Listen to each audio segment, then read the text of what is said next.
Hey friends, welcome back to Glow in the Chaos.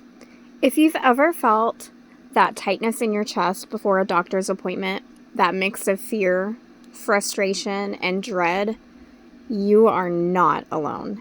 Today, I want to talk about doctor appointment anxiety, because for those of us living with chronic illness or ongoing health conditions, these appointments aren't just check-ins. They can feel like emotional battlegrounds. You know that feeling when you're sitting in the waiting room and your heart is already racing before you even see the doctor? You've gone over what you're going to say in your head 100 times. You've rehearsed how to explain your symptoms clearly, how to sound calm, not too emotional, but not too dramatic, because you've been dismissed before and you've been told it's just stress or your labs look fine. And even though you know your body better than anyone, it can make you second guess yourself, and that is the exhausting part. Doctor appointment anxiety is real, especially for those of us who have had to fight to be heard. It's not just nerves, it's the emotional memory of not being believed. Many of us walk into those offices already bracing ourselves for the worst, not just bad news, but bad experiences. The fear of being dismissed again, the fear of wasting another copay, the fear that nothing will change. And it's okay to admit that, because once we name it, we can start to work through it. Here are a few things that have helped me, and maybe they'll help you too. Write down what you want to say before you go. Make a quick list of your symptoms, concerns, or questions. That way you don't freeze or forget something when your nerves kick in. I have created a doctor's appointment checklist and form that you can fill out every question you have, all of the information you get from the doctor. I created that on Canva, and I do have that for sale on my Beacons link. I will have that link available for you in the episode notes. If you feel free to download it if you like it. If not, you can make your own or just bring a journal. Bring support, even if it's virtual, a friend on the speakerphone, or even someone who helps you remember what the doctors say. You do not have to do this alone. Not only is it good to have someone there that can help you remember what they say, it's also good to have someone there that knows you and is around you and has experienced what you go through or what you report going through when you're in a flare. So just in case you maybe downplay your pain or you downplay your symptoms, you can have somebody there that truly knows what you have been complaining about, what your symptoms have been like, so you can honestly and truly relay that information to the doctors. Ground yourself before and after.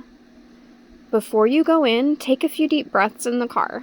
Play your favorite worship or comfort song, and after the appointment, give yourself permission to rest emotionally and physically. You don't need to bounce back instantly. These appointments are draining for a reason. Not only do we get ourselves all worked up before we go, but it's like then you've got to deal with the adrenaline dump after you go. I mean, we anticipate these appointments for months because usually they're with specialists, and sometimes even years it takes to get in with these people.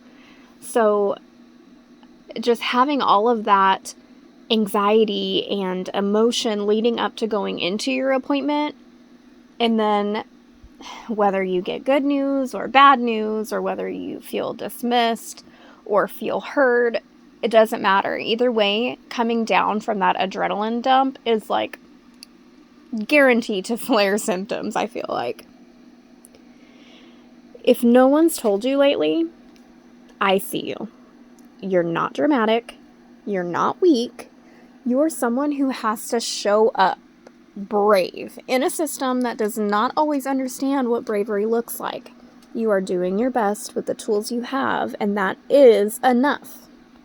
Even when your hands shake, sign in the clipboard, even when you cry in the car after, even when you have to explain the same symptoms for the 10th time, you're doing it. You are showing up for yourself. You are advocating for yourself. And we have to do that. We can never let anybody or any fear or any anxiety of what we might hear from someone or what people might think of us, we can't let that deter us from taking care of ourselves and advocating for ourselves, you guys. Like, this is something that I'm so passionate about because I know what it feels like to wait months and months and months to see a specialist, go in there and feel like someone's telling you that everything's fine. You're fine. It's all in your head. There's nothing wrong. When you absolutely 100% know the pain that you feel, the exhaustion that you feel, the fevers that you get, all of those symptoms are not in your head. And friend, please let me tell you that I know. I know. You are not crazy. Don't let anybody tell you that. Please speak up for yourself, no matter what you are worried about as far as what other people think. You have to take care of you. What I would love to hear in the comments, what are some of the things that make you nervous, make you the most nervous about going into your doctor's appointments? And let's talk about it. Let's talk about it in our next episode or one of our next episodes. We all need to work together to advocate for not only ourselves, but everybody else that suffers from chronic illness, everybody else that suffers from doctor's appointment anxiety because they've either been dismissed or made out to feel like they are just crazy. Let's do this. Let's make this community more understood.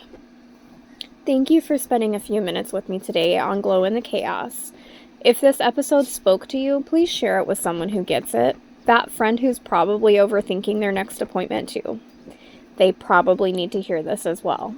And remember, you are not alone in this. You are allowed to take up space. You're allowed to speak up, and you deserve to be cared for with compassion. Until next time, take a deep breath, give yourself grace, and keep glowing, even in the waiting room. Thank you for hanging out with me today, friends. Keep glowing in the chaos.